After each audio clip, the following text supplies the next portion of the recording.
We took a cruise, our first ever cruise, and it was a holiday cruise on the Royal Caribbean Oasis of the Seas.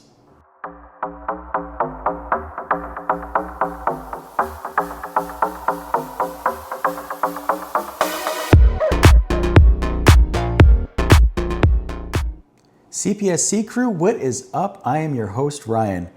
Welcome back to the CPSC crew vlog. This is our first actual vlog where we're actually going to sit down and talk about some travel.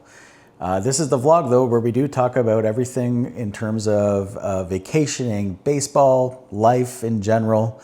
And I just want to thank you today for tuning in, making time out of your day to join us here today. If you find this information entertaining, helpful, informative in any way, please be sure to smash that like and subscribe button. Your support for the channel is going to be crucially appreciated as I try to grow the audience over time. This past summer, we actually had a couple milestones. We had a 15-year anniversary in our house, and my wife had a milestone birthday. We did a lot of traveling through the summer, and we had a great time. We traveled to places like Toledo, Ohio, Cortland, New York, and New York City. Now people are probably thinking, oh, Toledo, Ohio, and Cortland, New York. Not ideal places for vacation. Not true. We actually enjoyed them quite a bit. But a lot of our travel this summer of 2025 anyways was baseball related and for baseball tournaments. So we do find ourselves traveling a lot through the summer months, as we will this year as well. But with that, you know, for the holidays, and because we had these milestone, celebrations in our house, I wanted to try something different, do something a little special. So what I wanted to do was actually put together a holiday trip, something that we've never done before. We've never traveled over the holiday season. So we looked at a lot of different things. We looked at Disney World. We looked at all-inclusive vacations, in places like Mexico, Dominican Republic, and Jamaica. But as you can imagine, during the holiday season, prices are just high in general to travel, right? And in all honesty, we love all-inclusive vacations. We've done them in the past, but we do tend to find them, a little repetitive, right? So same routine, day after day, kind of the same stuff that you're typically doing. If you're not doing typical, off resort excursions. And we love Disney, and we love it a lot. But we love staying on property. We love the restaurants. Of course, we love the parks and the magic that Disney brings us. But we've done it, and we've been blessed to do it so many times, and we will continue to do it. I was really trying to stress for something a little bit different this time around as we look to travel. So I started looking at other options. What else could we do for a vacation? So I started looking at other options. Like, what else could we do? What else could we do for other vacations? So I started looking into cruising, reading a lot, researching. I found tons of vloggers here on this very platform that now to date I subscribe to and love watching their content. I did a lot of things to try to help me, and the more that I looked, the more that I realized a cruise could be the perfect mix. Relaxing when we wanted, but also active when we wanted, and tons of other options at our fingertips. So a little bit of that resort vibe, but also having that activity vibe like Disney usually brings us. So we were actually supposed to cruise in March of 2020 on the Disney Dream. In fact, we were super excited for it, and the world started to change a little bit. As you know, COVID-19 hit in 2020, and as that happened, about 2 weeks prior to getting on the ship, we actually canceled our vacation. And to be honest, since that time, a little apprehensive to try a cruise. And, we went back and forth and looked at them over years, but we just kind of continued to, peer away from it. But something was a little bit different this time. But what I did know is that, hey, cruises seem great. everything that I was reading about and looking at and seeing on these vlogs were really starting to point us in the direction of vlogs. And the more I looked, the more I realized that, this will be a great vacation for us. But I had to convince my wife. So listen, I shared a ton with her. We watched a ton of videos together, tons of vlogs. We started doing a lot of internet researches, exploring the ships, all the different things that, cruising has to offer. And, we decided, let's try a cruise. Let's give it a shot. And we ended up choosing Royal Caribbean for our cruise line. We looked at, everything from Carnival to Norwegian and a couple others, but we really decided that Royal Caribbean would be our first experience on a cruise. But then came more questions, right? It was like, I've never cruised before. What class of ship? How many nights? When during the holidays? Like, we've never been away for Christmas. We've also never been away for New Year's. So we had lots of things that we had to decide on, and we just wanted to make sure that we were making the right choice. So how would we know that we were making the right choice for our family as we started to look upon on what our vacation would entail? And then the other question came was, and I've never typically used a travel agent before, but I've also never cruised before. Do I use a travel agent? Or do I do the typical route that I've been doing for years with our Disney trips and do it myself, the do-it-yourself experience? And I spent hours, researching, talking to friends that have been cruising, really right up until the moment that we boarded. And you know what? I learned a couple things. And honestly, when it comes to travel agent versus do-it-yourself, I think it's really going to come down to your individual preference, right? So, there's benefits to both, and there's downsides to both.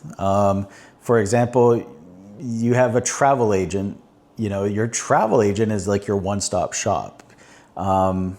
Typically don't cost any extra than what you're going to do on your own anyways. They're typically paid out a commission through the cruise line or the vacation folks. And they often sometimes have deals even that you may not have access to as the typical consumer. They watch for price drops even after you book. So if the price goes down before final payment, they can reprice it for you. They know everything, like when it comes to expertise, right? They know deck plans, they know where to eat, they know how to book, they know which rooms to avoid, where to go on the ship to have the best room, the best view, where would be the less noisy parts of the ship, which balconies may have obstructed views. So really, like, a travel agent is your expert when it comes to everything. And then, of course, if something goes wrong, right? Delayed flights, itinerary change, they're dealing directly with those providers and kind of taking that stress off of you. Whereas if you go, the do-it-yourself route, and full disclosure, that's the way that I went, mostly because I love travel. I love booking travel. I love the planning. I love looking into all the things to do with a trip. And I think my past experiences with Disney World vacations, staying on property, booking, whether it's whatever type of program they're using, whether it's FastPass, Genie Plus, whatever the program is on the app at that given time, I've always just really enjoyed that, and it's always been a little hobby of mine to be able to plan the vacation. So that's the way that I went. For me, it's you're doing it yourself. You're kind of in control, right? So 24/7, you want to make a change, you can get up, make that change. If I wanted to change something, a reservation at a dining restaurant, I can do that whenever I want without having to call the travel agent or whatever. Sometimes, you can get a flash sale through, email blast, etc. I'm in control of the drink packages, excursions that I want to book. I can do all that by myself and plan it, whatever. I leaned on friends, like I said before, a couple specific friends that have cruised a lot. And I was texting with one friend. Even prior, like the day of getting of embarkation, still asking him questions on our way to the cruise ship from the hotel. just an immense amount of information. So I leaned on them a lot as well. And, what I find is, as well, is, there's pros and cons, right? Looking back, would I have used a travel agent? I don't think I would be opposed to using a travel agent. I think that they could have helped with a lot because I had a lot of questions, even right up, like I said, up until the time I was getting on the ship. A lot of it to do with like reservations, dining times, main dining room. That was something that I wasn't very sure on what the main dining room experience was. In fact, I didn't even know what time we'd have going into the main dining room. So there's things that I missed, and I think things that a travel agent definitely could have made the experience a lot more smoother. But nonetheless, we found our way around, and we got set up, and we booked our cruise. So before we get into the cruise itself, there's again, it came down to great that we're booking this trip, right? But there's so many different classes of ships because Royal Caribbean has a whole fleet, different, big, small, medium. Again, never cruised before, didn't know what was what. So it took a lot of research and such, but they do have multiple different classes, and ultimately looking into each one is what helped us make our decision, right? So they have the Vision and Radiance class ships, which are typically your smaller, more classic ships, kind of more itinerary focused. You've got your Voyager and Freedom class ships, a little bit bigger, more entertainment on board, more dining, kind of that middle ground ship. And then of course you've got your Oasis class ships, which are kind of like the game changer in the fleet. You almost like floating cities. You've got neighborhoods. So you got like the Promenade, you got Boardwalk, Central Park. You've got great Broadway shows on board, huge pool decks, tons of dining at your fingertips, which actually the Oasis of the Seas is part of this particular class. Then you got your Quantum class, very tech forward, things like skydiving simulators, observation pods, really cool features on those as well. And then of course you got your newest class, you got your Icon class, right? These are just like the biggest ships on the sea right now. You got the Icon and the Star, and then you also even have the Utopia of the Seas, which is kind of, I'm not really sure if that one fits into Oasis or Icon. I'm not sure what they're really doing. If you know, let me know in the comments below. I kind of put it in the Oasis class as the newest Oasis ship. I'd seen some other reports saying that it was part of the Icon, but anyways, so many different options out there, right? And so many different things to choose from. But ultimately, we chose the Oasis of the Seas. We chose Oasis of the Seas for a few different reasons, actually. One, the dates were perfect, right? So we had looked at many different cruise options through Royal Caribbean. We looked at, Utopia, which is a little bit more expensive and less nights at sea. We looked at Icon and Star, which were obviously, you're getting a higher class ship, so you are gonna get a little bit more of a price adjustment in the higher range. But ultimately what we found was a perfect 6-night cruise. We thought this would be the happy medium as first-time cruisers. It wasn't just 3 days, it was 6 nights, right? So you're kind of getting a little bit longer at sea. And what that cruise would actually be doing would be leaving Fort Lauderdale on December 21st. And we would be away for Christmas. We would actually be on the ship on Christmas Day. Actually, in fact, we were actually at Perfect Day at CocoCay for Christmas Day. So it was such an amazing experience to be able to wake up in the morning, get off the ship, and you're touching your toes in sand instead of snow for us. So that was amazing. The itinerary was perfect. Originally, when we first booked, our ports of call were going to be Labradee in Haiti. But obviously there's some safety concerns going on in Haiti right now.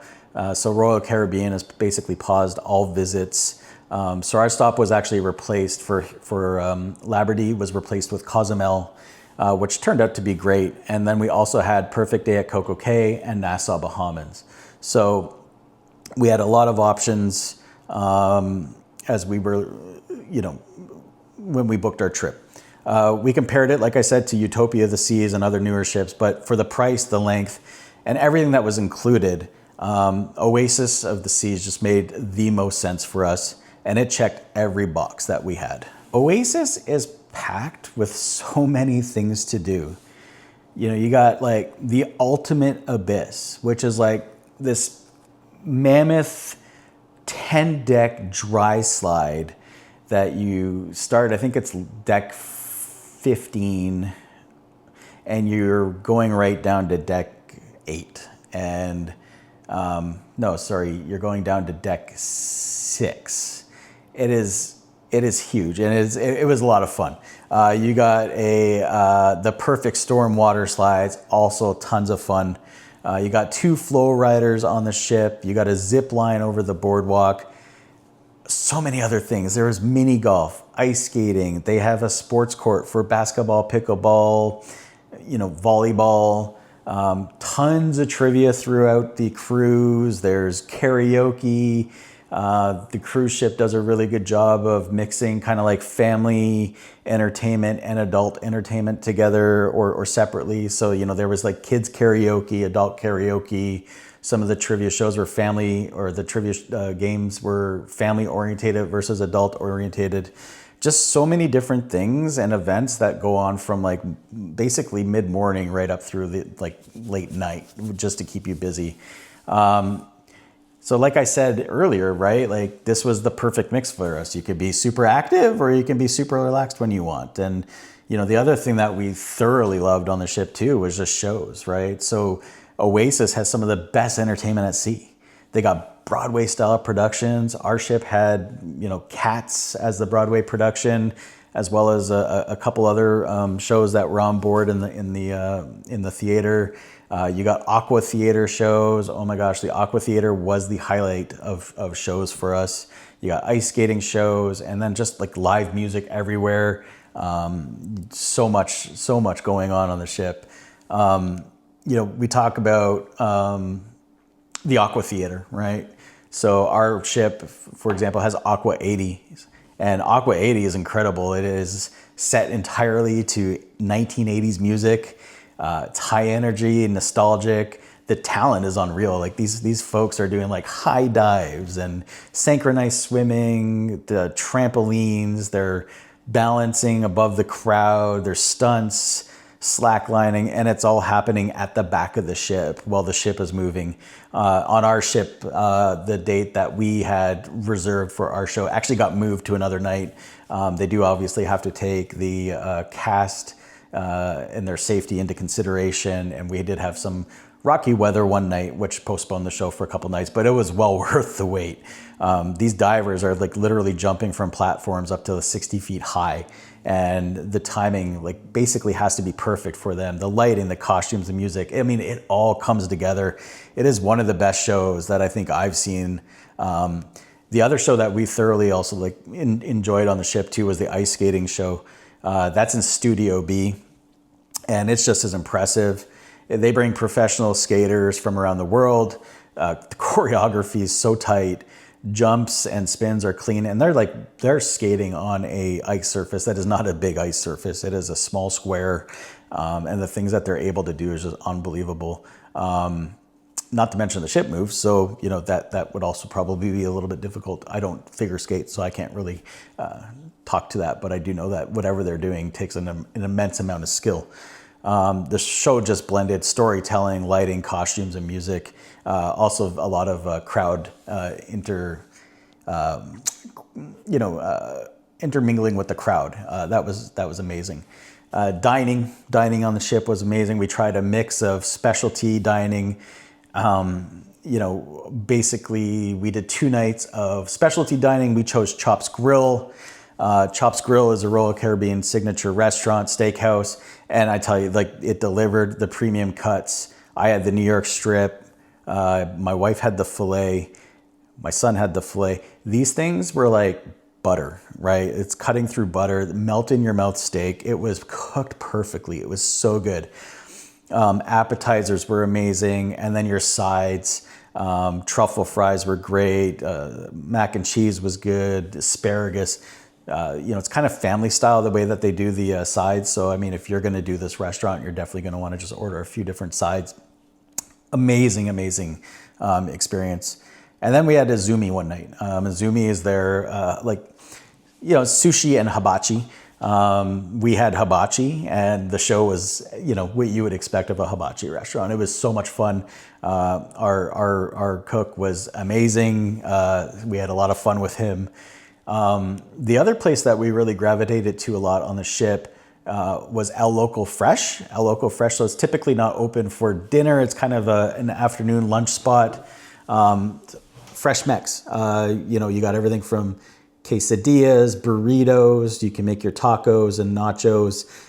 Tons of toppings. I mean, I found anyways, El Loco Fresh, one of my favorites. I think I probably had it like 3 or 4 times, probably more than I needed to have it. And then of course you have Sorrento's. Sorrento's is a staple. You talk to anybody that cruises Royal Caribbean, they will tell you about Sorrento's. This is pizza, it's open late. You just walk up, you grab a slice. My son, he smashed a lot of pizza on this trip. He ate a lot, and it was good pizza. And I don't disagree with other people's assessment of Sorrento's. I do think it was some really good pizza, but I can only eat so much pizza. The main dining room was also phenomenal. We tried to eat, I think we only did dinner in the buffet one time, and that was actually on Christmas night.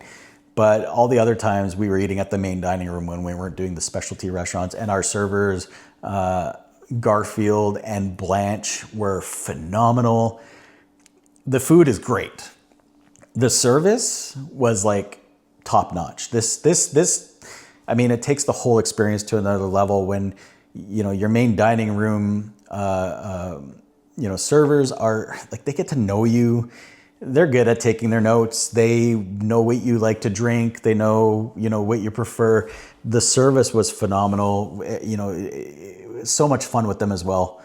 So we had a really good time with Blanche and Garfield as our servers in the main dining room.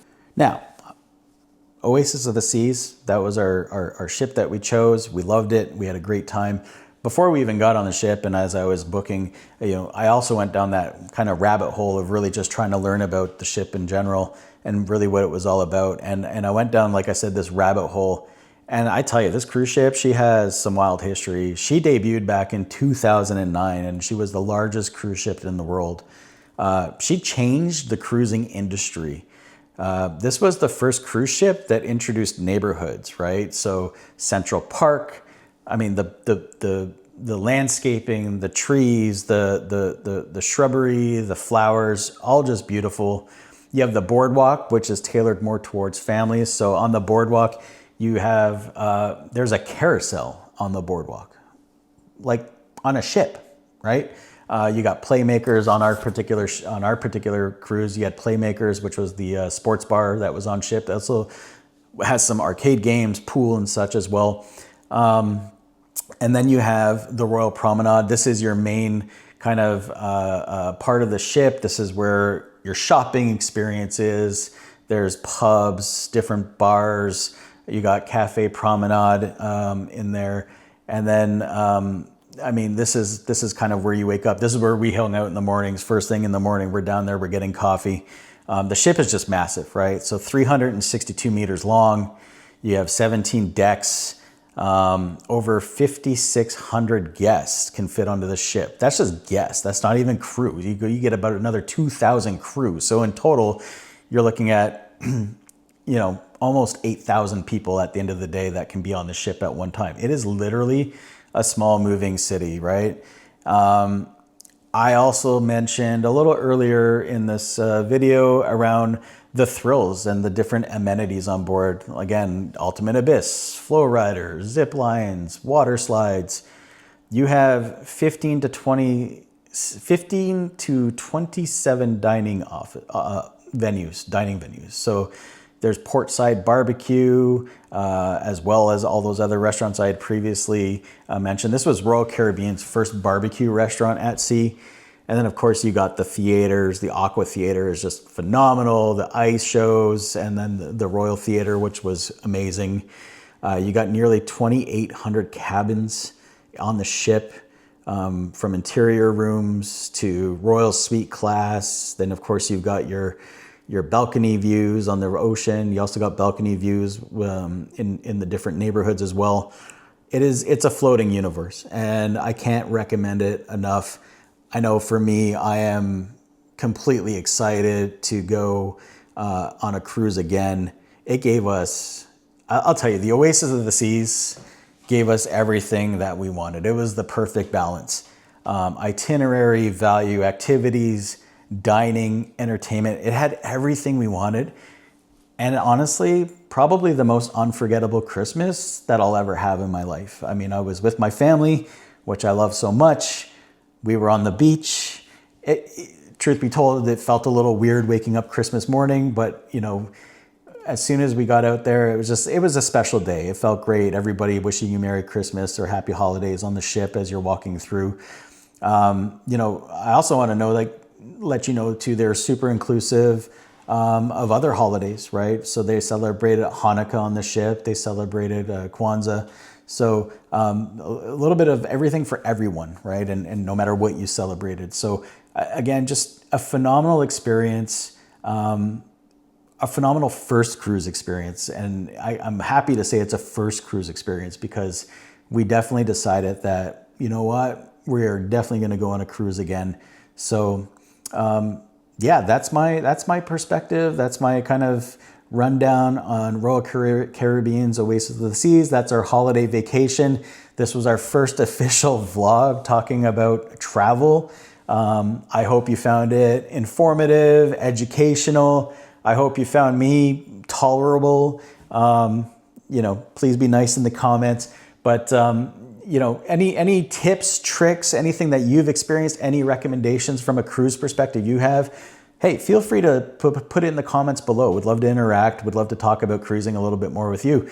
Again, if you found this vlog, you know, helpful, if you enjoyed it, again, please give us that support, thumbs up, subscribe. I can't wait to see you next time.